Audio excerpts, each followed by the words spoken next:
आज तुमच्यावर चिखलफेक होते, तुम्हाला अनेक आरोपांना सामोरं जावं लागतंय, बदनामीला सामोरं जावं लागतंय, याचं काय? बोलणारी लोक कोण आहेत हे बघा. हे बेरोजगार लोक आहेत आणि ह्यांना बेरोजगारी कोणी केलं, ह्याच्या मागचा जर तुम्ही सूत्रधार कोण आहे किंवा हे जर काढलं तर काही फळी असती जे राजकारणात काम करत असतात किंवा त्यांच्या भल्यासाठी ह्या यूथचा वापर केला जातो. आणि मला असं वाटतं की ह्या भागात जर माझ्या आपल्या विशिष्ट अशा तालुक्यापुरतं जर तुम्ही बोलायचं म्हटलं तर बेरोजगारी भयंकर प्रमाणात आहे. राहिला विषय तुम्ही म्हणत असेल की एखादा राजकीय व्यक्ती करत असेल तर ते पण कशासाठी करतोय मला असं वाटतं वेगळं सांगायची काही गरज नाही. तुमच्यामुळं किंवा तुमच्या कामामुळं त्यांचं राजकारण धोक्यात आलं असताना वाटतंय का? मग अशी भीती आहे का त्यांना? तुम्ही ज्या भागात काम करता किंवा तुमची पत्नी आता जिथं लीड करणार आहे, ज्या झडपी गटातून त्या उमेदवारी करणार आहेत, जी चर्चा आहे तिथं इथले प्रस्थापित आमदार आहेत किंवा त्यांच्या भावाची पत्नी उभी राहणार आहे अपोजिट.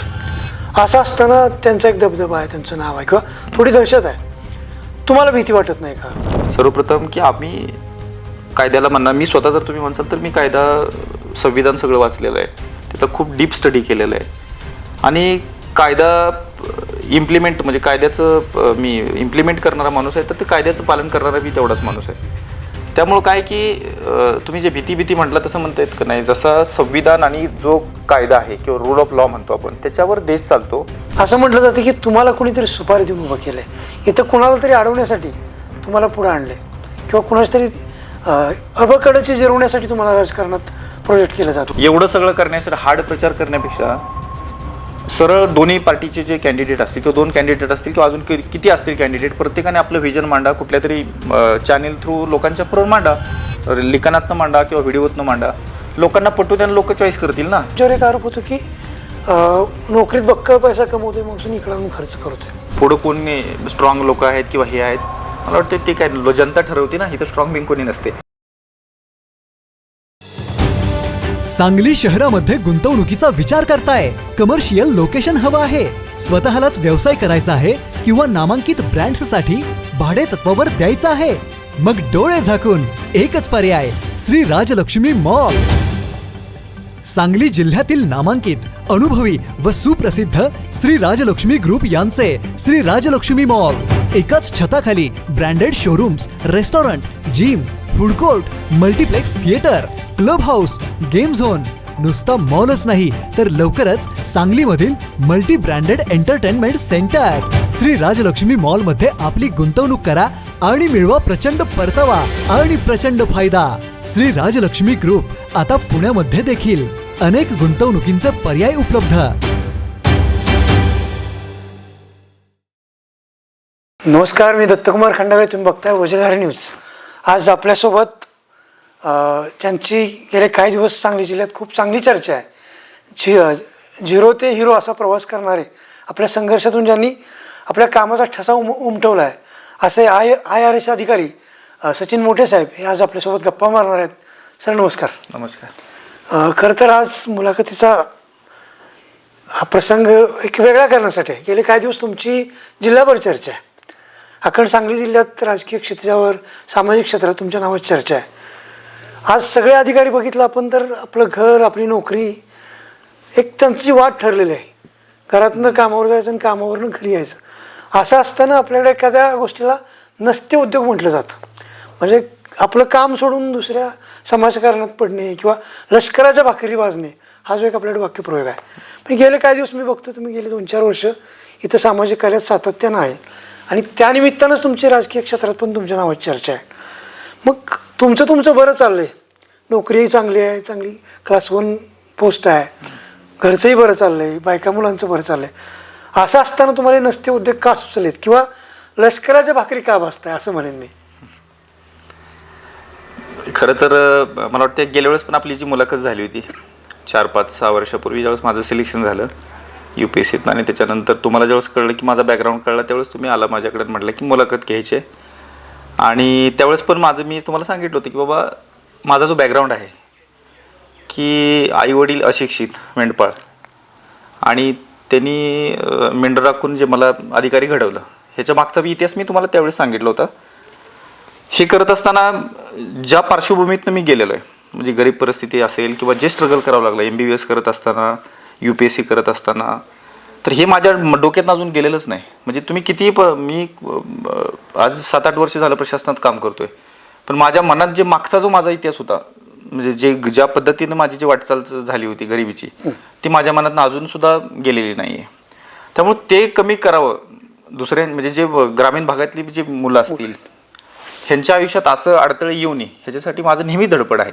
त्याच्यामुळे मी गेल्या 4 वर्षात तुम्ही बघत असाल विटा आणि आटपाडी ह्या 2 ठिकाणी जे आपलं ट्रस्ट आहे साध्य फाउंडेशनच्या अंतर्गत 2 लायब्ररी चालू केल्या. त्याचं एकच इंटेन्शन होतं मला हे करण्यामागचं, की ग्रामीण भागातल्या विद्यार्थ्यांना हे स्पर्धा परीक्षा काय कळलं पाहिजे आणि एक वातावरण निर्मिती झाली पाहिजे.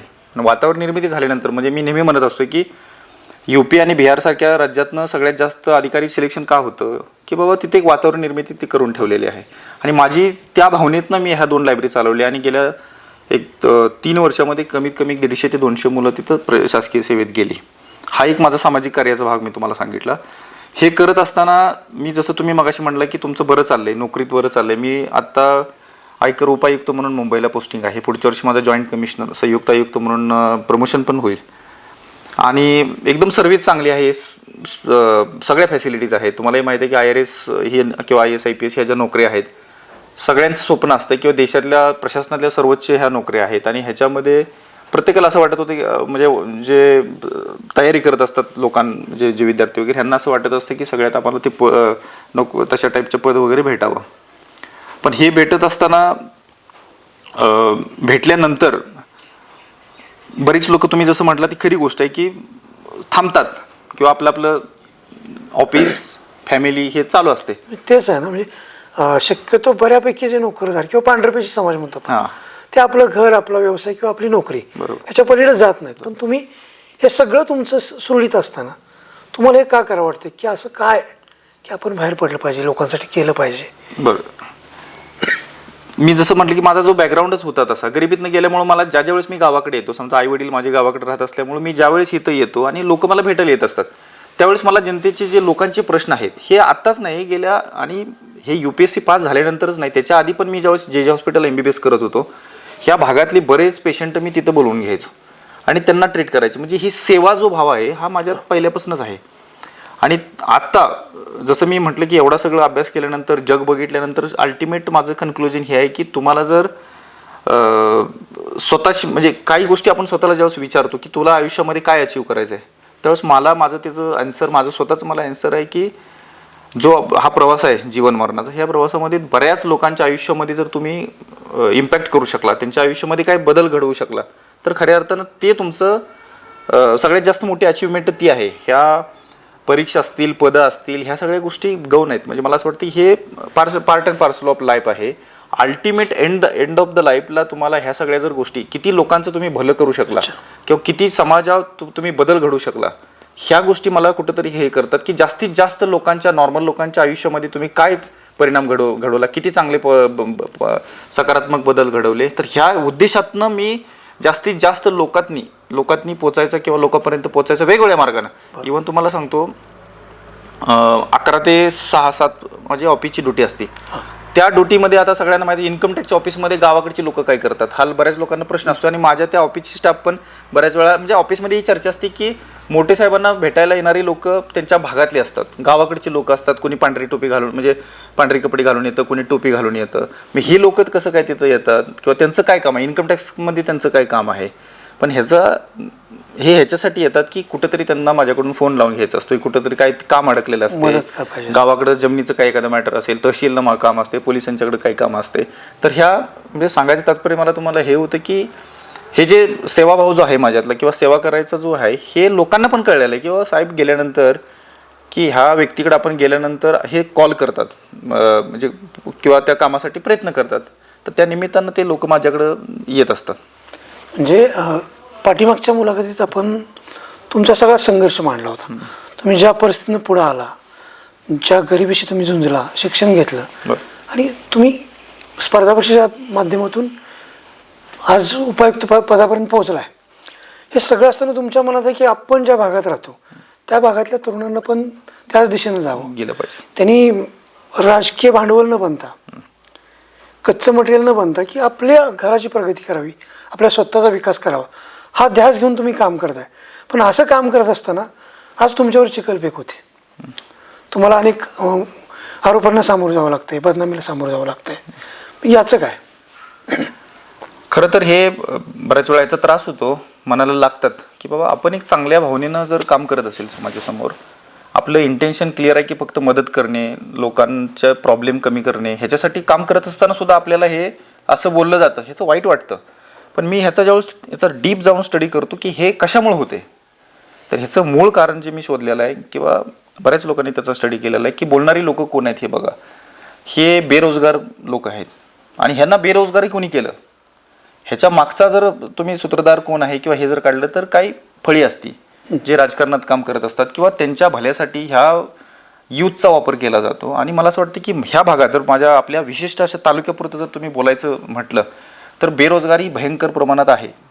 आणि बेरोजगार पोरांना काय नसल्यामुळं ग्रामीण भागात राहतात, त्यांना जगायचं कुठलंही साधन नाही, ना नोकरी आहे ना बिझनेस आहे, त्याच्यामुळं मग उरलेल्या वेळेमध्ये हे सोशल मीडियातनं तुमच्यावर कुठल्या कमेंट करतील किंवा त्यांना कोणीतरी वापर करेल त्यांचा की बाबा त्यांच्या राजकीय ह्याच्यासाठी की त्यांना त्यांचा वापर केला जातो. आणि ही गोष्ट खूप चांगला मी अभ्यास केलेला आहे आणि खूप चांगल्या लोकांना, सुशिक्षित जे लोक आहेत त्यांच्या लक्षात ही गोष्ट आलेली आहे.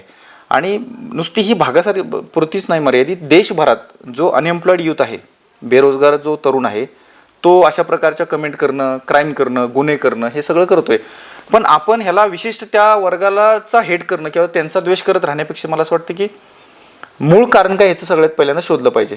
ह्यांना सगळ्यात पहिल्यांदा तुम्ही जर म्हणता ह्याला तुमचं सोल्युशन काय असेल, हे कशामुळे होते, तर तुम्ही प्रश्न विचारताना विचारला की हे तुमच्यावर चिखलफेक होत्या, पण मी त्याला पॉझिटिव्ह घेऊन मी त्याला एक सकारात्मक त्या गोष्टीने बघतोय. आणि मला असं वाटतं की ह्याच यूथ जे आहेत, हेच तरुण हे आहेत, त्यांना जर आपण त्यांची एनर्जी आहे हे प्रॉपर जर चॅनलाइज केली, आपण त्यांना आपण बिझनेसबद्दल चांगलं गाईड केलं, त्यांना नोकऱ्यामध्ये आपण नोकऱ्या देऊ शकलो, प्रायव्हेटमध्ये असेल सरकारी नोकऱ्यामध्ये जर पाठवलं तर हे प्रमाण कमी होईल.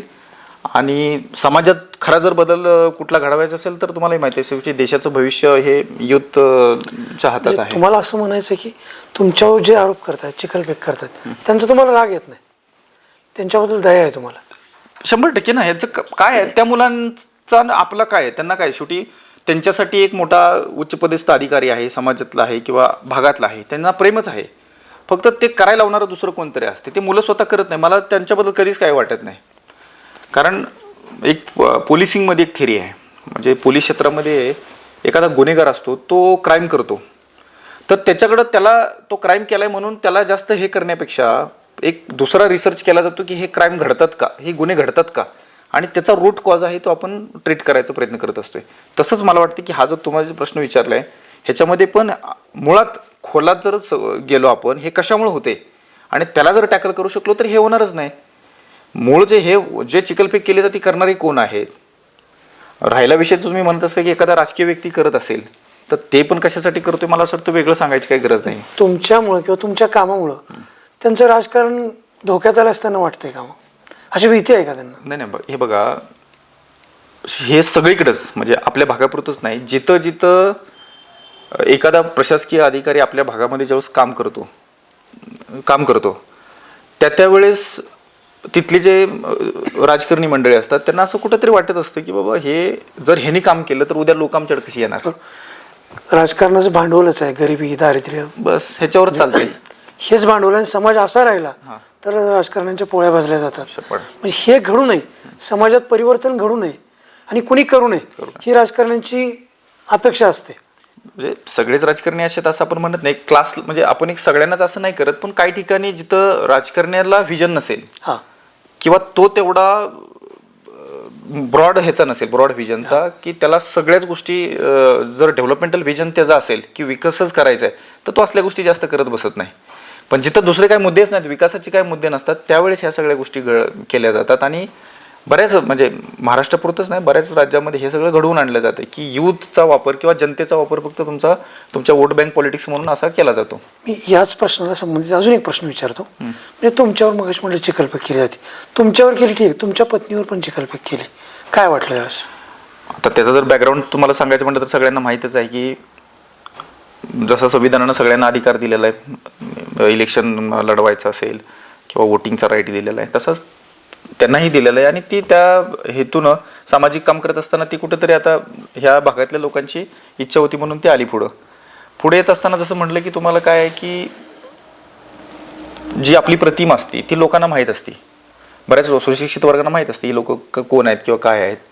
जे इस्टॅब्लिश्ड इथले लोक आहेत त्यांचं ते कॅलिबर सुद्धा नसते, तेवढं कॅलिबर नसते. पण इथं दुसरं कोणी त्या कॅलिबरचं नसल्यामुळं त्यांची आजपर्यंत पोळी भाजलेली असते. बरोबर. आणि अशा वेळेस आपण ज्यावेळेस येतो त्यांना त्यांच्या अस्तित्वाला कुठेतरी तो धक्का बसत असतोय.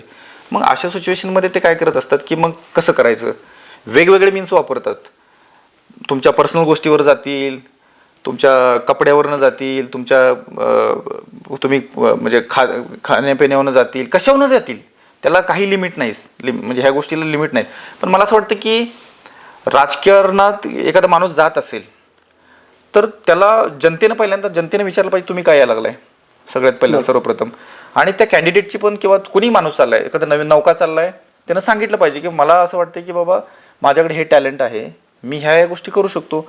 किंवा ह्या ज्या पदाकडून ज्या अपेक्षा आहेत, आज तुम्ही समजा उदाहरणार्थ जिल्हा परिषदेचं जरी घेतलं तर जिल्हा परिषदमध्ये गेल्यानंतर एखादा सदस्य ज्यावेळेस जातोय त्याची 5 वर्षामध्ये त्याला काय करायचं आहे, त्याचे फंक्शन्स काय आहेत, ड्युटी काय आहेत, हे जर त्याला त्या कॅन्डिडेटला कळाले असतील आणि तो त्या पदाला जर असं वाटत असेल की मी त्या पदाला न्याय देऊ शकतो, अशा माणसानं गेलं पाहिजे. माझी नेहमी रास्त भूमिका आहे. म्हणजे मी नुसतं जिल्हा परिषद पुरतं सुद्धा बोलत नाही. माझं नेहमीच हे राहिलेलं आहे की ज्याला असं वाटतं की मी त्या पात्रतेचं आहे अशा लोकांनी पुढं आलं पाहिजे आणि राजकारणात गेलं पाहिजे. म्हणजे अलीकडे तुम्ही बघत असाल की आमच्यातले सर्व्हिसमधले सुद्धा बरेच कंट्री वाईड देशभरातनं बरेच अधिकारी आहेत की त्यांना असं प्रशासनात काम करत असताना असं कधी कधी असं वाटतं त्यांना किंवा ज्या मर्यादा आहेत किंवा लिमिटेशन्स आहेत, प्रोटोकॉल आहेत, गव्हर्नमेंटच्या बऱ्याच गोष्टी आहेत की सरकारी चेअरवर असताना करता येत नाहीत. तर असे लोक सर्व्हिस रिझाईन करून काम हे करतात.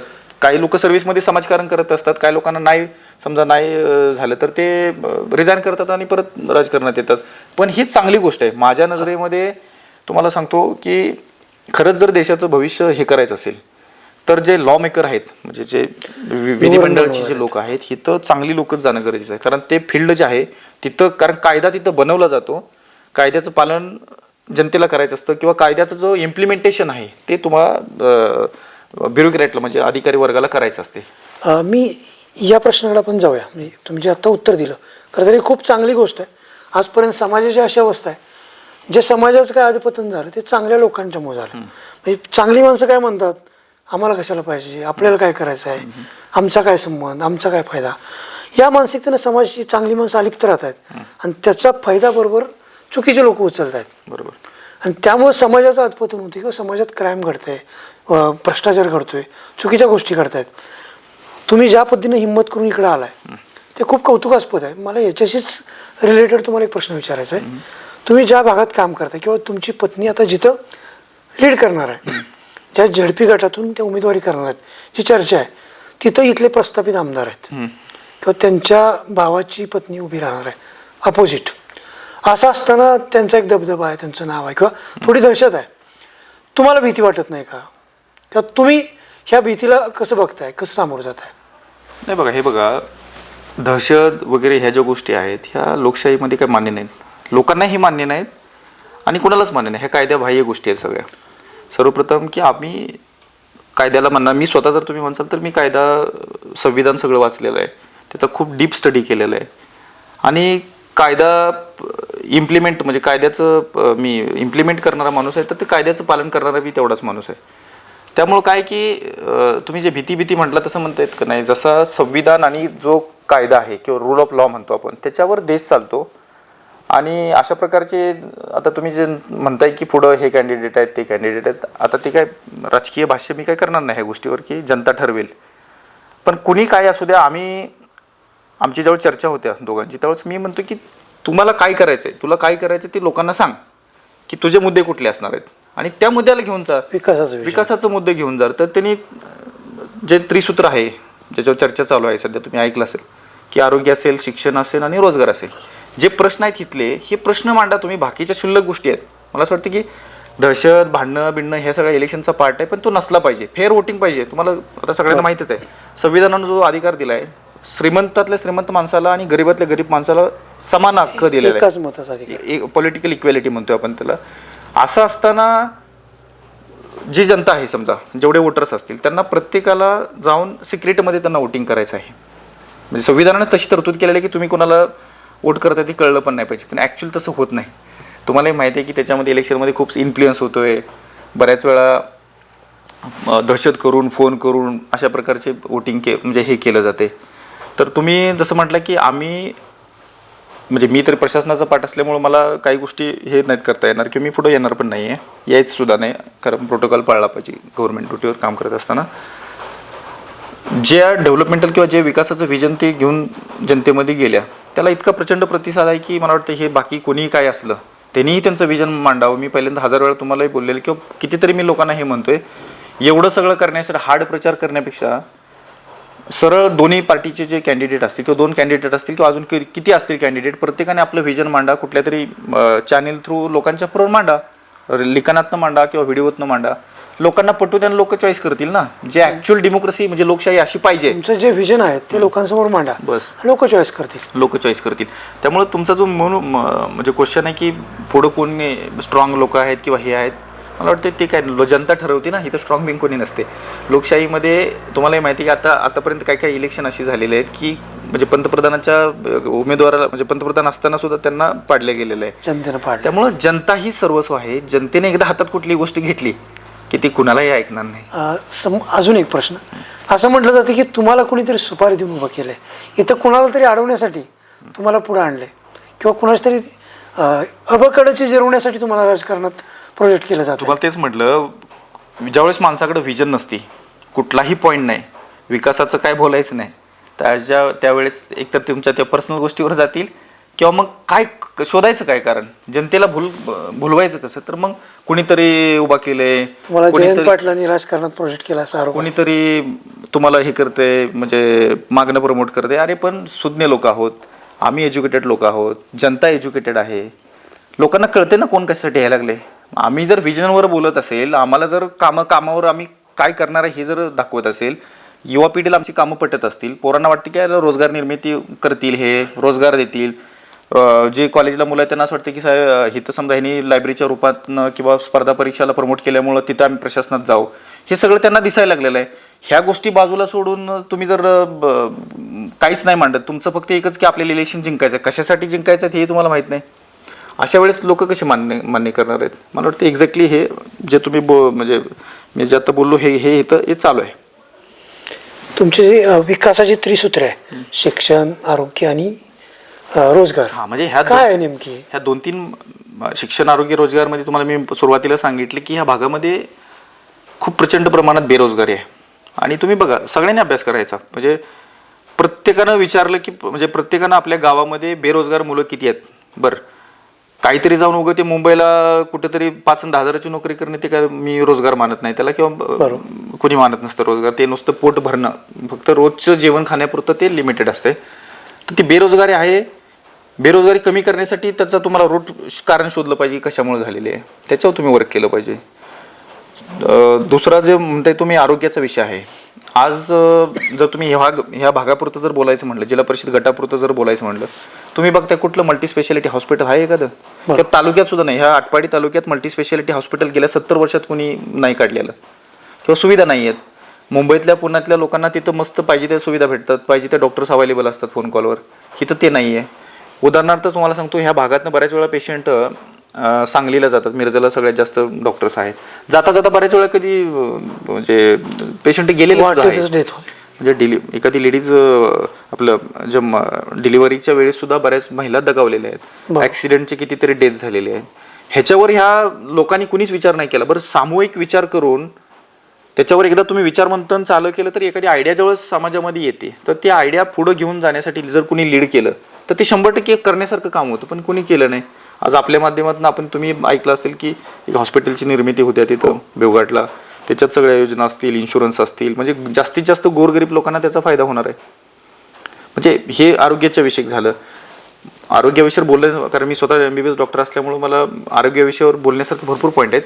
पण आमच्या म्हणजे आत्ता जो चाललेला मुद्दा आहे तो की सगळ्यांना म्हणजे ॲक्च्युली असं असायला पाहिजे की कितीही गरीब माणूस असो, तर त्याला ज्यावेळेस आजारी पडेल किंवा एखादा रोग होईल, त्याला त्याचं निदान भेटावं आणि योग्य उपचार चांगल्या पद्धतीने भेटला पाहिजे. आणि त्या उपचाराच्या दरम्यान तो बँकरप्ट म्हणजे तो कर्जबाजारी नाही झाला पाहिजे, मला असं वाटतं. कारण बऱ्याच वेळा तुम्ही बघत असताय की गोरगरीब जी लोक आहेत ह्यांनी जे पण आयुष्यासाठी जे पैसे साठवलेले असतात ते कुठंतरी असा आजारी पडला, मोठा आजारी पडला की तो पैसे सगळे संपतात. बऱ्याच वेळा त्यांना ती जमिनी विकावं लागतात, स्वतःचं दागिने विकावं लागतात. म्हणजे आयुष्यभर कमवलेलं जे पण आहे फक्त एकदा तुम्हाला आजारी पण घालून जातं. अशा वेळेस अफोर्डेबल ट्रीटमेंट ज्याला म्हणतो आपण, त्यांना की स्वस्तातली जर त्यांना आपण ट्रीटमेंट दिली तर तो आरोग्याचा जो खर्च आहे आपला तो कमी होईल.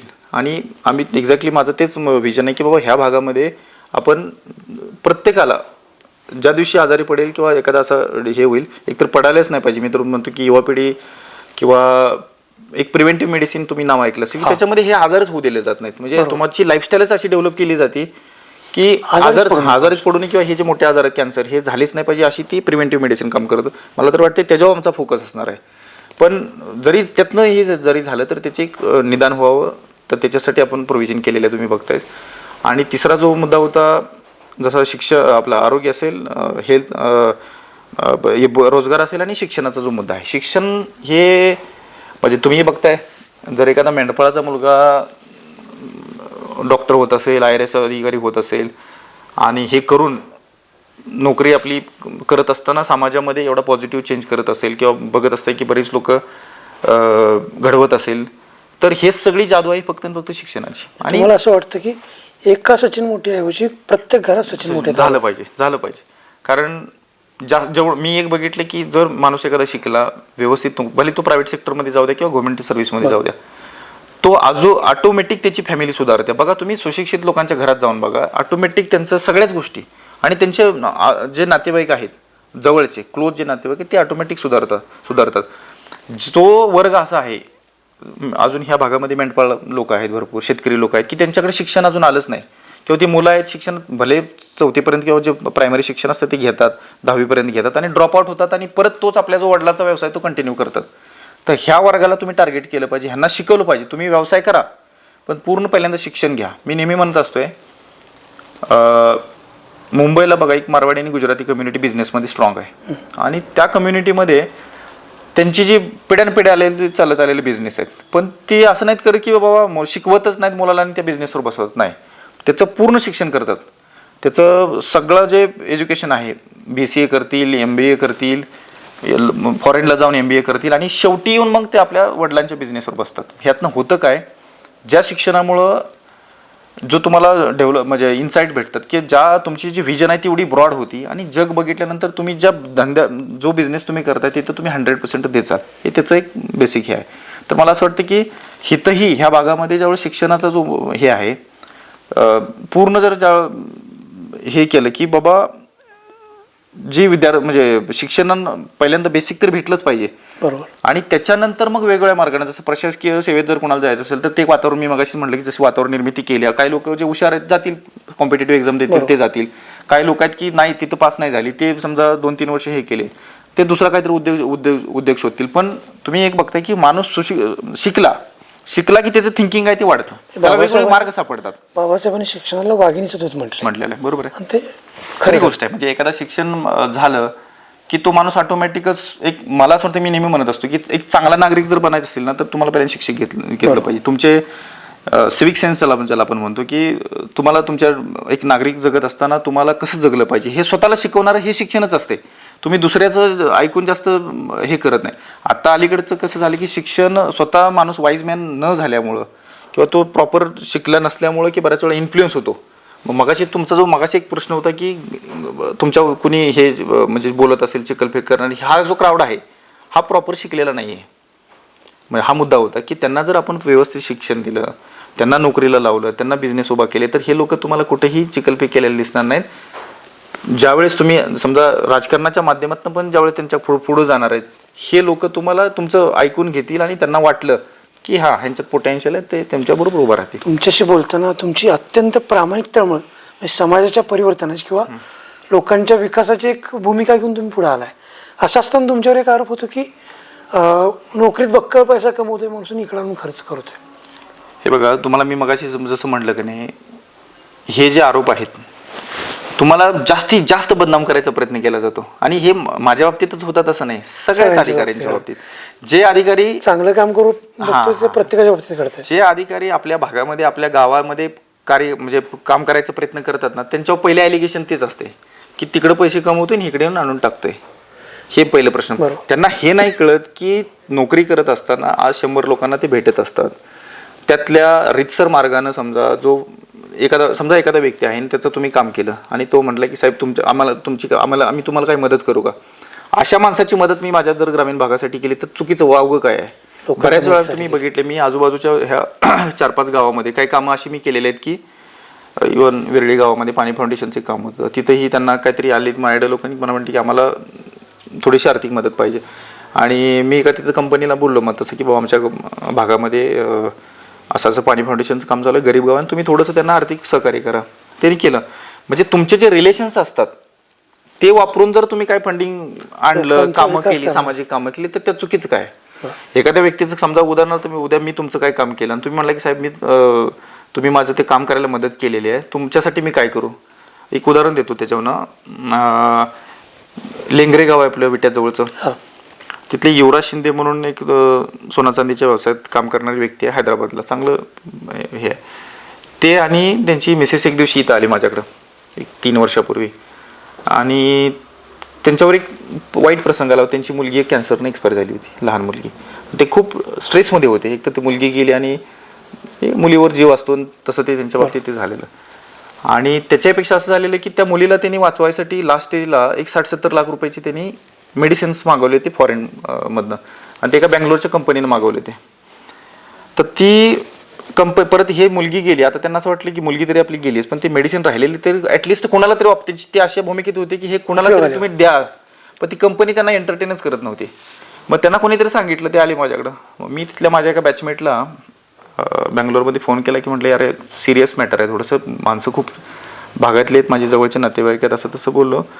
आणि खूप टेन्शनमध्ये आहेत, मुलगी तरी त्यांची गेल्याच पण त्यातनं कुठंतरी आपल्याला त्यांना हे केलं पाहिजे, मदत केल्या जेणेकरून त्यांना तो तरी त्रास कमी होईल. मग ती त्यांना डायरेक्ट ते कंपनीला बोलला की हे करावं लागेल. मग ते कंपनीने त्यांना बोलवून घेतलं, ते पैसे माघारी दिले त्यांना. पण त्याच्या आधीच ते मला म्हटले होते की साहेब जर ते काय पैसे जर भेटले मागत तर हे पैसे तुम्ही सांगाल तिथं आम्ही समाजकार्यासाठी वापरतो. मग इमेट त्याच पिरियडमध्ये काय झालं होतं, मोही म्हणून गाव आपलं खानापूरच्या तिथं, आणि तिथे एक वृद्धाश्रम आहे. ते काय त्यांचं नाव गुरु मॅडम कुलकर्णी सर का दोघं हे चालवतात वृद्धाश्रम आहे. त्याच्या आधी मी एकदा त्याला भेट देऊन आलो होतो. ते इतकं चांगलं आहे तिथं की तिथे गेल्यानंतर खरंच डोळ्यातनं पाणी येतं, एवढं तिथं म्हातारी कोतारी माणसं आहेत सगळे. आणि त्यांनी त्यावेळेस मला एक रूम मागितली. ते म्हटले की रूम नाही मागितली, त्यांनी मला म्हटले की काहीतरी तुम्ही मदत करा मला. मी म्हटलं की नक्कीच तुम्हाला मदत करू. आणि माझ्या डोक्यात ते राहिलेलं होतं की इथं त्यांना अजून 1-2-3 रूम आपण करणार. तर ते युवराज शेटना मी तर परत जे तसं झाल्यानंतर त्यांचा मला फोन आला की साहेब पैसे भेटले आपल्याला, तुम्ही सांगा कुठं हे करायचं. मी म्हटलं की काम करा, मोहीच्या आश्रमाला जावा तुम्ही आणि त्यांना सांगा की 2-3 रूम आम्ही तुम्हाला बांधून देतोय. आणि मोहित परत आश्रमवाल्यांकडून मला त्या गुरु मॅडमचा त्या सरांचा फोन आला की सर ते अशा आले होते आणि ते तुमच्या सांगण्यानुसार ते इथं बांधून द्यायला लागले, म्हणून चालू करा. आणि परत त्यांनी मला ते बांधलं. 2 वर्षात उद्घाटनाला बनलं. ज्यावेळेस उद्घाटनाला मी गेलो होते, म्हातारे लोक एवढे खुश झाले होते, म्हणजे वृद्धा सगळे म्हातारे कोतारे माणसं होती सगळे. तर ते खरं मला असं वाटतं, म्हणजे सांगायचं तात्पर्य हे सगळी स्टोरी मला तुम्हाला ह्याच्यासाठी सांगायची होती की तुम्ही तुमचे कॉन्टॅक्ट्स चांगल्यासाठी वापरले, कामासाठी वापरले तर काय अडचण नाही. आणि मी एक्झॅक्टली तेच करतोय. म्हणून ते तुम्ही जे म्हणलं की लोक काहीतरी असे आरोप करतात की तिकडे पैसे हे काय, तसं असतं तर तुम्ही डिपार्टमेंट आहे त्याच्यासाठी सगळे सिस्टम आहे, तसं काय होत असेल तर ते तुम्हाला माहिती आहे ना. असं एखादं होत असेल ती लोक ती हे करायसाठी प्रॉपर सिस्टीम बसलेले आहेत. तुम्हाला या सगळ्याचा नोकरीत त्रास होतो का किंवा तिथे तक्रार केल्या जातात? नाही, करणारी करत असतात. आता ही काय मी सांगणार नाही कोण करते किंवा काय करते, पण होत असते. ज्यावेळेस तुम्ही हे सगळं करत असताय त्यावेळेस तुम्हाला सगळीकडून त्रास द्यायचा प्रयत्न केला जातो. पण तुमचं इंटेन्शन क्लिअर असेल, तुम्हाला चांगलंच करायचं असेल तर मग तुम्हाला कोणी अडवू येऊ शकत नाही आणि तुम्ही प्रत्येकावर मग सोल्युशन काढता. आणि जसं तुम्ही म्हटलं की तुम्हाला कोणी त्रास देते का, तर 100% मी म्हटलं का नाही तुम्हाला, तुम्ही हिथं समजा काही चांगलं काम करत असेल तर हिथली काही लोक तुमच्या विरोधात असतातच. ते तुम्हाला हिथं त्रास देतील, मगाशी जसं म्हटलं की पर्सनल गोष्टीवर जातील किंवा तुम्हाला तिकडं नोकरीत त्रास देतील, हे देतात. पण आपण जिथं काम करत असतो तिथं जर आपण व्यवस्थित काम केलं, तिथल्या त्या पदाला जर न्याय दिला तर ते तुम्हाला कोणीच काय करू शकणार नाही. कारण तिथेही तुम्हाला ब्युरोक्रेसीमध्ये किंवा कुठल्याही समजा प्रायव्हेट सेक्टरमध्ये पण एक हायरार्की असते.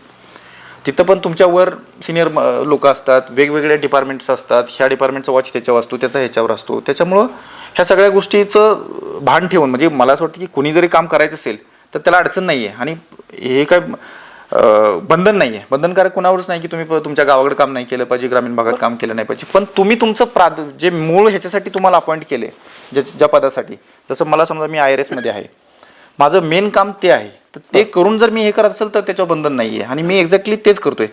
मी नोकरी सांभाळत असताना उद्या सोमवार आहे, सोमवार टू शुक्रवार मी 5 दिवस फुल डेडिकेटेडली माझ्या डिपार्टमेंटला किंवा ऑफिसला देत असतोय. शनिवार रविवारी मला असं वाटतं की ग्रामीण भागात जाऊन आपल्या लोकांसाठी आपण तिथे वेळ दिला पाहिजे, मातीसाठी काम केलं पाहिजे. त्यामुळे वावगं काय नाही, तू माझी धडपड आहे. म्हणजे उलटी खरं तर शनिवार रविवारी निवांत घरी बसून राहायला पाहिजे, पण मी शनिवार रविवारी इथे येऊन लोकांना टाइम देत बसतोय.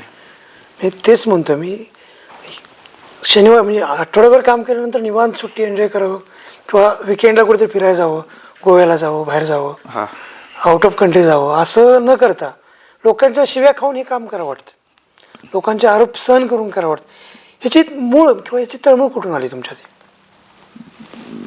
म्हणजे सेमच क्वेश्चन जो तुमचा पहिला होता की कशासाठी करताय हे सगळं, एवढं सगळं असताना. म्हणजे मला काय म्हणायचं, हा वारसा किंवा ही तळमळ का आली तुमच्यात? एक मला असं वाटतं की हे जे सेवाभाव आहे किंवा सर्व्हिस वृत्ती आहे हे तुमच्याकडे आतूनच आली पाहिजे. कारण हे आर्टिफिशियल काम होत नाही. हे तुम्ही दिखावपणा जर करायचं म्हटलं तर हे शक्य नाही, मेंटेन होत नाही. कारण ते लोकांच्या पण लक्षात येतं आणि ते काही जास्त दिवस टिकत नाही. माझ्या बाबतीत मला ते आतूनच तळमळ आहे की बाबा काहीतरी केलं पाहिजे. आणि मीच नाही आहे, जे पण लोक आपल्या आयुष्यात मोठे झालेत, म्हणजे इतिहासापासून काढा की समाजसुधारक घ्या, महापुरुष घ्या किंवा आत्ताचे मोठे बिझनेस घ्या, हे हार्डवर्किंग असतात, खूप डेडिकेटेडली काम करतात. म्हणून ते त्यांच्या फील्डमध्ये ते लोक सक्सेसफुल झालेले आहेत. बरेच जे उद्योजक असतात लोकांना असं वाटतं की बाबा हे एवढा मोठा उद्योजक कसं काय झाला आहे. उदाहरणार्थ रतन टाटांचं घ्या. आज लोक सगळं म्हणतात की एवढा मोठा माणूस झाला, एवढे पैसे कमवले, कसं काय झालं, हे झालं. त्यांचं डेडिकेशन बघा ना, त्यांनी लाईफ त्यांच्या डोक्यात 24 आवर तेच असते. आणि कुठलीही गोष्ट ज्यावेळेस तुम्ही 24/7 तुमच्या डोक्यात फक्त ते करायचंच आहे, अशा वेळेस मग तुम्हाला तुमची बॉडी पण साथ देते, तुमचं माइंड साथ देतं. तसंच तुम्ही म्हणलं तसं किंवा शनिवार रविवारी आराम करायचा असतं तसं तो असतोय. पण तरी पण मी इकडे येतो, मला त्याचा त्रास होत नाहीये. का तर ते माझ्या आतून येते, मनातून येते की गेलं पाहिजे, तिथं बदल घडवला पाहिजे. गरज आहे, लोकांना गरज आहे. लोकांसाठी आपण तिथं फोन फिरवले पाहिजेत, लोकांसाठी म्हणजे त्यांच्या ज्या अडचणी आहेत आणि इथल्या ज्या लोकांच्या अडचणी आहेत त्या फार बेसिक आहेत. पण चला तुम्ही म्हणजे समजा डेव्हलपमेंटल व्हिजन जर मला विचार तर कसं असायला पाहिजे, तर मी मगाचे जे पॉईंट कव्हर केलेत, खरं तर ह्या सगळ्या गोष्टी आहेत की आपण. मला ते विचारायचं आहे की तुम्ही ऑलरेडी सामाजिक काम करताय आणि तुमच्या पत्नी राजकारणात येत आहेत, हे विजन काय नेमकं घेऊन तुम्ही या भागाच्या नेमकं विकासाचं विजन काय आहे? हे बघा, प्रशासन असो किंवा राजकीयात म्हणजे राजकारणातनं जे लोक जिथच्या पदावर जाऊन बसतात हे तिथं मिळून एकत्र काम करत असतात. जिल्हा परिषदचं जरी तुम्ही उदाहरण घेतलं, जिल्हा परिषदमध्ये जो हेड असतो, जो एक्झिक्युटिव्ह हेड असतो, तो IAS ऑफिसर असतो, CO म्हणतो त्याला. बाकी जी मशिनरी असते त्यांची सगळी खाली तालुक्याला BDO असतील किंवा खाली ग्रामसेवक, हे सगळी मशिनरी असते. आणि मग हे राजकीय जे पद असतं आपण जिल्हा परिषदनं ज्या प्रोसेसनं पाठवतो, ह्या दोघांनाही तिथे जाऊन जिल्ह्याचा विकास करायचा आहे किंवा आपल्या भागाचा किंवा जिल्हा परिषद गटाचा विकास करायचा आहे. समजा प्रतिनिधीच्या माध्यमात आपल्या सदस्याच्या माध्यमातून त्याला त्याच्या भागासाठी काम करायचं आहे. तर मी ही गोष्ट नेहमी सांगत असतो की लोकांनी राजकारण आणि समाजकारण असं वेगळं, आपलं राजकारण आणि प्रशासन वेगळं बघू नका. ह्या एकाच नाण्याच्या दोन जागा आहेत. ज्यात मूळ म्हणजे एक गोष्ट मला तुम्हाला आवर्जून सांगायची आहे की हे करत असताना बऱ्याच वेळा मलाही लोक काय म्हणतात, तुम्ही कशाला तिकडे पडत आहे किंवा काय पडतात. मी त्यांना हे सांगत असतो की तिथेही राहून तेच काम करतो आपण, इकडेही तेच काम करतो. ह्या एका नाण्याच्या दोन्ही बाजू ह्या लोकांसाठी काम करत असतात. दोन्ही व्यवस्था समाजासाठी आहेत.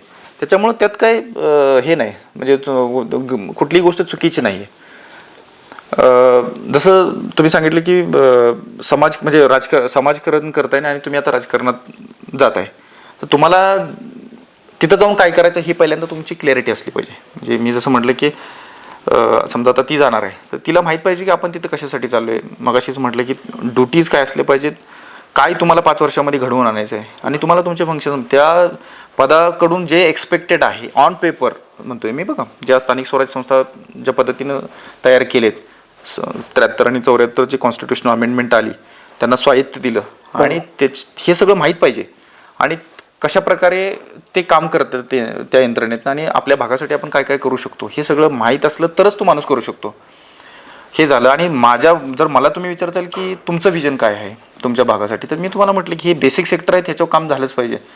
बाकी हे रोड्स असतील, लाईट्स असतील, हे जे इन्फ्रास्ट्रक्चर आहे हे तरी शासनाची खरं तर जबाबदारी. रस्ता आणि गटार म्हणजे विकास नाही, याच्या पलीकडे विकास आहे. एक्झॅक्टली. आता विकास तुम्ही दोन पद्धतीनं खरं तर म्हणजे मी विकासाला बघतो ते 2 अँगलनं बघत असतो.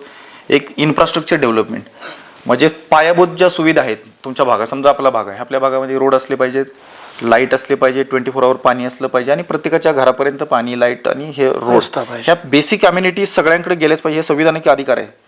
पण ह्याच्या व्यतिरिक्त जो मगाशी मी म्हटलं की आरोग्य, शिक्षण आणि रोजगार ह्या पर्सनल लेवल आहेत, त्या ज्या आहेत सामाजिक लेवलला तुम्हाला म्हणजे ॲज अ कम्युनिटी म्हणून तुम्हाला त्या गोष्टी भेटल्याच पाहिजेत, सामूहिक गोष्टी. जगण्याचा स्तर उंचावला पाहिजे. येस, हे जो मुद्दा आहे, माझा जो मेन मुद्दा आहे की जगण्याचा जो स्तर आहे, तुम्ही त्याला राहणीमान म्हणतात त्याला, किंवा इंग्लिशमध्ये त्याला ह्युमन डेव्हलपमेंट इंडेक्स म्हणतात, तो तुमचा वाढवला पाहिजे. आणि तो वाढवायचा असेल तर पहिल्यांदा तुमचे आर्थिक विकास झाला पाहिजे, जे डिस्पोजेबल इन्कम म्हणतो आपण. म्हणजे समजा गावाकडच्या लोकांना महिन्याला 1-2-3 हजार रुपये येत असतील किंवा वर्षाचे 30-40 हजार, हे बिलो पोवर्टी लाईन आहेत. ह्यांना पोवर्टी लाईन म्हणजे दारिद्र्य रेषाची ठरवून दिलेलं आहे, त्याच्या वर आणलं पाहिजे. सगळ्यात पहिल्यांदा वर आहेत त्यांचं इन्कम अजून वाढवलं पाहिजे. अशी जी सिस्टीम आहे, हे एक विजन पाहिजे की तुम्हाला की आर्थिक सक्षमीकरण झालं पाहिजे आणि शेवटच्या घटकांचं झालं पाहिजे. म्हणजे सगळ्यांपर्यंत म्हणतो गरीबातला गरीब लोक आहे त्यालाही आपण त्या दारिद्र्य रेषेच्या वर घेतलं पाहिजे. हे झालं की तुम्ही म्हणाल की तुमचं म्हणजे एक विजन जे आहे त्याच्यामध्ये हे एक आर्थिक म्हणजे इकॉनॉमिक डेव्हलपमेंट ही माझं जे प्रायमरी मोटिव्ह आहे की हे असायलाच पाहिजे. आणि मग दुसरं जे आहे की शिक्षण, जसं मी शिक्षणाचं मी मगाच्यापासून तुम्हाला शिक्षणच करतोय, कारण त्याचं महत्त्वच तेवढं आहे. जोपर्यंत एज्युकेटेड सोसायटी होत नाही तोपर्यंत समाजात कुठलीच पॉझिटिव्ह, तुम्हाला जर काही समाजात असा बदल घडवायचा असेल, जो एज्युकेटेड क्लास असतो त्यांना पटकन कळतं की बाबा असा बदल आणलेला आहे आणि तो त्याचा पार्ट पण बनतो. त्याला माहीत असते की आपल्या समाजाबद्दल काय चेंजेस अपेक्षित आहेत, असं आहे. इकडे जातीपातीच्या कोंडऱ्यात नाही काढ का वाटत तुम्हाला?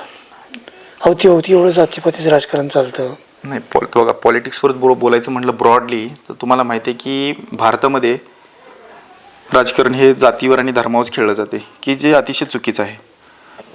कुणाला म्हणजे कशासाठी जात आणि एकतर जात जी सिस्टीम घालून दिलेली आहे इंग्रजांनी किंवा त्याच्या आधी थोडी होती की हे चुकीचे आहे. म्हणजे जे झाले ते चुकीचं झाले, पण तुम्ही आता त्याला कमी करायचं सोडून तुम्ही जातीत भांडण लावून जर राजकारण करत असताल तर ते सगळ्यासाठी चुकीचं आहे. त्याचा काही फायदा नाही. विकासात मग माणूस तिथं जात नाही. मग एका विशिष्ट जातीला तिथं प्राधान्य भेटलं जातं किंवा त्या जातीचा, समजा एखादं उदाहरण सांगतोय की एका गटामध्ये एका विशिष्ट जातीची लोकसंख्या जास्त आहे, त्या जातीचा व्यक्ती जेव्हा तिथं जातो तर बाकीच्या जातीच्या ह्या गोष्टी म्हणजे त्यांचे जे प्रश्न आहेत ते कुठंतरी कानाडोळा केला दबले जातात. तर ह्याच्यामुळे की राजकारणात जात ही कधीच फॅक्टर नसला पाहिजे. आणि राहिला धर्माचं तर तू म्हणते की धर्म हे तरी गोष्ट, ह्याच्यावरच आज देशाची फाळणी सुद्धा आपल्या ह्या धर्माच्या मुद्द्यावर झालेली आहे. बरोबर. हा जाती धर्म हे मला वाटतं की राजकारणाचे मुद्दे बिलकुल नसले पाहिजेत. हे फक्त फॅमिली रिलेशन जे आहेत, जातीय व्यवस्था जी आहे की ह्या जातीतनं लग्न त्या जातीत केली जात नाही, तेही आज मोठ्या प्रमाणात झाले आणि झालेही पाहिजे. शेवटी मानवता ही सर्वश्रेष्ठ असायला पाहिजे.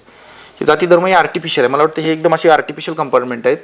ह्याच्यात हे नाही. समजा एखादा माणूस जेव्हा आजारी पडतो आणि किंवा ॲक्सिडेंट होतून त्याला एक ब्लड चढवायचं असते, ब्लड बँकेतनं आपण ब्लड घेतो, बरोबर. ते कुणाचं ब्लड असतं कधी विचार केलाय? बरोबर. तुमच्या अंगामध्ये किती कुठल्या धर्माचं कुठल्या जातीचं ब्लड गेलं हे कधी विचार केलाय?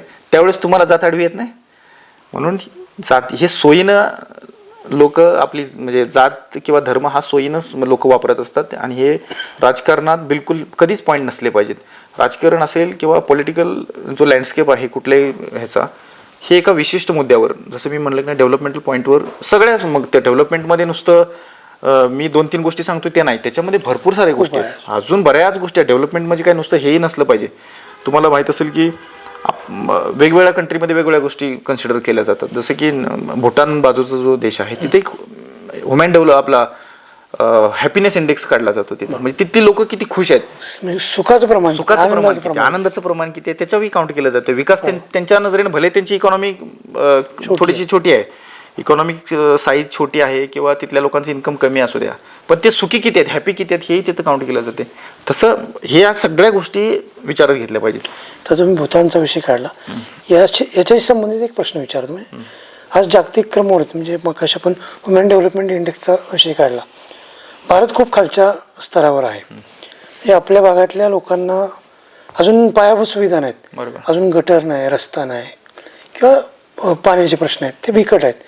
असं असताना यार आज तुम्ही जगभर फिरताय, आता भूतानचा विषय सांगितला, विकासाचे अनेक वेगवेगळे हे आहेत, मापदंड आहेत. असे मापदंड असताना आपला भाग, तुम्ही ज्या भागात येत आहे तो भाग अजून इतका मागासला आहे, त्याचं इतकं मागासले पण आहे, जे पायाभूत सुविधांसाठी आज लोकांना टाचा घासावं लागतं. याची कारणं काय?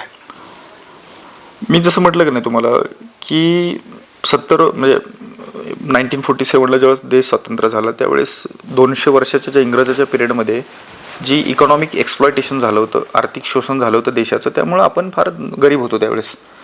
त्याच्यानंतर पहिल्या 20 वर्षामध्ये जे सगळ्यांना तुम्हाला माहिती ऐकलं असेल, 5 इयर प्लॅन आले होते, पंचवार्षिक योजना. त्या पंचवार्षिक योजना पहिल्या 5 वर्षामध्ये बऱ्यापैकी आपण पायाभूत सुविधा क्रिएट करू शकलो, शास्त्रीय म्हणजे सायंटिफिक ॲडव्हान्समेंट झाली, बऱ्याच सेक्टरमध्ये काम करू शकलो. त्याच्यानंतर बरं हे कशामुळे झालं याचं हे सगळं मी का सांगायला लागलो आहे की ह्याच्या मागं कोण होतं, ते जो देश स्वातंत्र्य झाल्या जो पॉलिटिकल क्लास होता, जे लोक राजकारणात त्यावेळी होते ते अतिशय चांगली लोक आणि हुशार विद्वान लोक होती, विजनरी लोक होती सगळे, म्हणून तो तिथं पटकी तो विकास झाला. असल्या कंडिशनमधनं देश त्यांनी त्या कंडिशनला घेऊन गेले.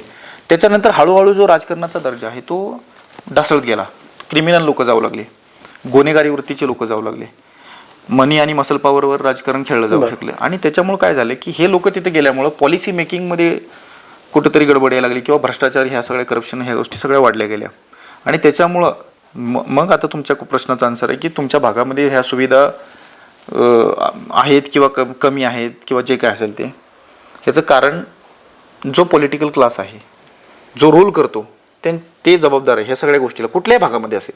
मग तो देशात कुठेही एखादी इकॉनॉमिक डेव्हलपमेंट झाली नाही, त्याला तिथला जो राजकीय लोकप्रतिनिधी जबाबदार आहेत. कारण लोकप्रतिनिधीने जर त्या प्रकारचं जर काम केलं, म्हणजे ज्या पदासाठी किंवा ज्या गोष्टीसाठी लोकांनी त्यांना तिथं पाठवलेलं आहे त्या ह्याच्यासाठी जर त्यांनी त्या पदाला साजेस असं काम केलं तर त्या गोष्टी सगळ्या व्हायलाच पाहिजेत.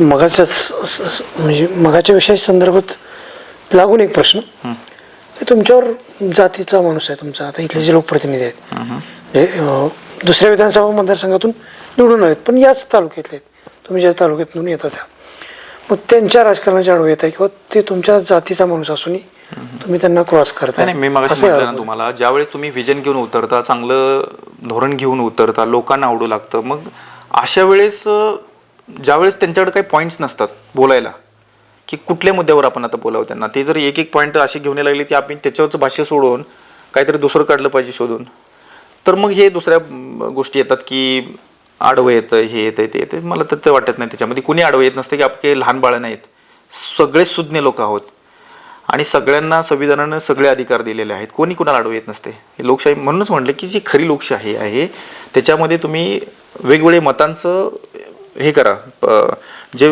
जर लोकांची वेगवेगळी मतं येत असतील ना त्याचं कौतुक करा, ते ॲक्सेप्ट करा आणि त्यातनं जे बेस्ट आहे त्याला प्राधान्य द्या. इथं पण सेम व्हायला लागले, ज्यावेळेस कोणी चांगल्या गोष्टी घेऊन येते त्यावेळेस लोकांना ठरवू द्या ना, तुम्ही तुमचं मत मांडा, पण तिथे फेक नॅरेटिव्ह करू नका. मला असं वाटतं की राजकारणामध्ये अलीकडच्या गोष्टीमध्ये देशभरात म्हणजे हे सगळं मी बोलत असताना एक देश पातळीवर किंवा मॅक्रो लेवलला बोलतोय की हे आजकाल असं झालं आणि सगळ्यांचं ओपिनियन बघा, ज्यावेळेस 4 लोकात आपण बोलत असतो सगळे हेच झाले की राजकारण आज हेच नाही राहिलं, नैतिकतेचं राहिलं नाही, कोणी उठतंय, कुठेही जातंय, काही करतंय, कुणाला आयडियोलॉजी राहिलेली नाही किंवा हे राहिलेलं नाही. तर मला म्हणायचं ह्या गोष्टी आहेत की कारण ते जे पद आहे हे लोकांसाठी आहे. महत्त्वाचं म्हणजे बऱ्याच वेळा मी हे सांगत असतो की तुम्ही ज्यावेळेस पब्लिक पद एखादं घेता त्या दिवसापासून तुम्ही लोकांचं झालेलं असतं, तुमचा पर्सनल से त्यात कमी असतो, कारण लोकांनी तुम्हाला तिथं बसवलेलं आहे, मनमर्जी करायला नाही बसवलेलं. लोकांना विचारूनच तुम्ही कुठले निर्णय घेतले पाहिजेत. इथं पण असंच आहे की ज्यावेळेस मुद्दे महत्त्वाचे पुढे येतात, इथले प्रॉब्लेम पुढे येतात, ते प्रॉब्लेम्सला त्यांच्याकडे काही सोल्युशन नसलं की मग दुसरे मुद्दे आणायचे, कोणी आडवं येते किंवा कुणी हे करायला लागले, ते करायला लागले, तर लोक जनता ठरवते, लोकांच्या सगळं लक्ष, लोक आता ते हुशार झालेत. म्हणजे लोकांच्या लक्षात यायला लागले की बाबा ह्यांना काय करायचं आणि त्यांना काय करायचं आहे. त्याच्यामुळे मी डायरेक्ट न कुणावर हे करता हे सगळं जनतेवर आपण म्हणजे सोपवतो. तुम्ही आजपर्यंत जे सामाजिक काम करत आला, साध्य फाउंडेशनच्या माध्यमातून शिक्षणावर काम करताय, रोजगारावर काम करताय, इथली शेकडो मुलं तुम्ही स्पर्धा परीक्षेच्या अभ्यासाला लावलीत, काही मुलांना रोजगार दिला आहे, आता हॉस्पिटलचं तुमचं काम चालू आहे. ह्या सगळ्याच्या पाठीमागचा जो तुमची भूमिका आहे ती सामाजिक परिवर्तनाची, किंवा आपला समाज, आपला भाग विकासाकडे गेला पाहिजे, विकासाच्या दिशेने झेपावलं पाहिजे, ही तुमची भूमिका आहे. पण तुमचं हे सामाजिक काम आहे ते राजकारणासाठी आहे असंही म्हटलं जाते. उद्या तुम्ही आज तुमची पत्नी राजकारणात येत आहेत, प्रवेश करत आहेत, समजा राजकारणात यश अपयशी येतं जातं, काही होतं, उद्या तुमच्या वाट्याला अपयश आला समजा, तुमचं हे काम असंच चालू राहणार का? समाजकारण एखादा माणूस करतो, मी जसं मगाशी म्हटलं की तो माणूस शासकीय नोकरीत असो, तो एखादा प्रायव्हेट सेक्टरमधला माणूस असेल, एखादा उद्योगपती असेल, की तो समाजकारण करत असतो. का करत असतो? त्याच्यासाठी एक आवड लागते सगळ्यात पहिल्यांदा. एक तर त्याच्या अंतकरणापासून असं वाटलं पाहिजे की आपण जे पण आहे हे समाजामुळे आहोत आणि काहीतरी समाजाला आपण केलं पाहिजे, माघारी वळून बघितलं पाहिजे. सगळ्यांना आपल्या ज्या पदाचा असेल किंवा ज्या समजा एखादा बिझनेसमॅन असेल, माझ्या त्या पैशाचा उपयोग माझ्या समाजासाठी झाला पाहिजे, हे भावना असेल तर ते समाजकारण होत असते. आता समाजकारण करत असताना तुम्ही बघताय की जर एक लिमिट असते की समाज करत असताना कुठलं कंपल्शन नाही आहे. मला आज वाटलं की चला आज ह्या गावामध्ये इथे एक लायब्ररी काढावं, मला असं वाटलं ती काढली मी लायब्ररी, बरोबर. म्हणजे तिथं काही कंपल्शन नाही. मला असं वाटलं त्या गावात मला वाटलं की नाही त्या काही गरज नाही आहे, किंवा एखाद्या समजा मुलांसाठी काही केलं, मला असं वाटलं म्हाताऱ्या कोताऱ्या माणसाठी काही करायची तिथं काही गरज वाटत नाही. हे समाजकारण हे शक्यतो कसं होते की त्या व्यक्तीच्या नुसार होते, जो व्यक्ती करतो त्याच्याप्रमाणे केलं जाते आणि त्याला एक लिमिट्स आहेत, एका लेवलपर्यंत करू शकतो. भावना तरी स्वच्छ आहे तुमची. अशा वेळेस तुम्ही जो ह्याचा विषय की राजकारणाचा जो विषय येतो, जर तुम्हाला असं एखाद्याला वाटत असेल की लोकांना वाटत असेल किंवा त्या व्यक्तीला सुद्धा असं वाटत असेल की आपण जर तिथं गेलो समजा आणि त्या ह्याच्यातनं व्यवस्थेतनं त्या सिस्टीममधनं जर अजून चांगलं काम करू शकतो, येस, म्हणजे समाजकारणलाच बाजूला जर राजकारण ह्या दोन्ही गोष्टी कंबाईन केल्या आणि चांगलं समाज उपयोगी जर काम होत असेल तर काय चुकीचं आहे? मला सांगा, वर्षभरात जर समाज ह्या गटामध्ये किंवा तालुक्यामध्ये एक 5, 10, 15, 20 कामं जे विधायक कामं होतात, चांगली कामं होतात समाजकारणातनं, त्याला जर राजकारणाचा त्या पदातनं समजा जिल्हा परिषदमध्ये गेले आणि तिथनं काय बऱ्याच गोष्टी आणू शकले, कामं करू शकले, आरोग्यावर असेल, शिक्षणावर असेल, महिलांच्यावर असेल, वेगवेगळ्या सेक्टरसाठी. आणि कारण समाज करताना मी मगाशीच म्हटलं की समाजकारण ज्यावेळेस माणूस करतोय त्यावेळेस एक प्रामाणिक भावनेनं करतोय आणि हीच भावना तिथं जर ह्याच्यात असेल, कारण तिथं राजकारणात जाताना पण आपला हेतू हेच आहे की आपल्याला त्याला पूरक असं काम करायचं जेणेकरून ह्या दोन्हीचा इफेक्ट जो आहे तो लोकांच्यावर जास्त पडला पाहिजे. आणि ह्या दोन्ही जर एकत्र गोष्टी काम करत असेल तर मला वाटतं काही चुकीचं नाही, काय कोणीही करू शकते. आणि यात म्हणजे असं नाही की कॉन्ट्राडिक्टरी आहे, म्हणजे वेगवेगळं असं काही नाही. आत्ता एकूण इथली सगळं सामाजिक आणि राजकीय चित्र बघता, तुम्ही ज्या झडपी गटात तुमच्या पत्नी उभा राहणार आहेत ती लढत जिल्ह्यात हाय व्होल्टेज होईल असं चित्र आहे. म्हणजे जिल्ह्यातली सर्वाधिक लक्षवेधी लढत तुमच्या पत्नीची होईल आणि त्यांच्या अपोजिट कॅन्डिडेटची होईल. असं असताना तुम्ही तुमचे जे सोबत लोक आहेत किंवा तुम्हाला येऊन मिळालेले लोक आहेत तुमच्या कामाकडे बघून, तुमच्या विचाराकडे बघून, त्यांना तुम्ही काय सांगताय किंवा एकूण या गटातल्या तालुक्यातल्या जनतेला काय सांगणार आहे तुम्ही? खरं तर जे गेल्या 5-7 वर्षात जे काम केलं आहे आणि हे काम बऱ्याच लोकांना भावले, काही लोकांनी अनुभवले आणि हे कामाचं प्रतीक म्हणूनच आता लोकांनी खरं तर आपल्याला दुसऱ्या मार्गाने घेऊन चाललात तुम्ही सगळेच. तर नक्कीच ज्या पद्धतीनं तुम्ही जो विश्वास टाकलेला आहे तो विश्वासाला कधीच तडा जाणार नाही. मी माझ्या प्रशासकीय जीवनामध्ये ज्या पदासाठी मला नियुक्त केले आणि त्याच्या व्यतिरिक्त सुद्धा जे मी काम करतो हे जास्तीत जास्त ताकदीनं काम करेल. तुम्ही सगळे जर साथ देतायच आणि येणाऱ्या काळात जर दिली तर आपल्याला एक एकत्रित काम करून एक समाजाला एक चांगला मेसेज की बाबा चांगली लोक एकत्र आल्यानंतर काय होऊ शकतं किंवा किती समाजोपयोगी गोष्टी घडू शकतात, तर आपल्या माध्यमातून सगळ्यांच्या माध्यमातून आपण तो एक समाजाला एक मेसेज द्यायचा प्रयत्न करूया की एकजुटीनं कसं काम करूया. आणि कारण ह्याच्यात असं आहे की सगळे ज्यावेळेस आपण एकत्र येऊ आणि चांगल्या भावनेने येऊ, ह्याचा जो मल्टिप्लायर इफेक्ट आहे हा प्रचंड प्रमाणात मोठा असणार आहे आणि येणाऱ्या काळात तुम्हाला तो सगळ्यांना दिसेल. तर मी तुम्हाला हेच सांगतो की आपण एकत्र काम करूया. साधारण 1 तासभर आपण गप्पा मारतोय.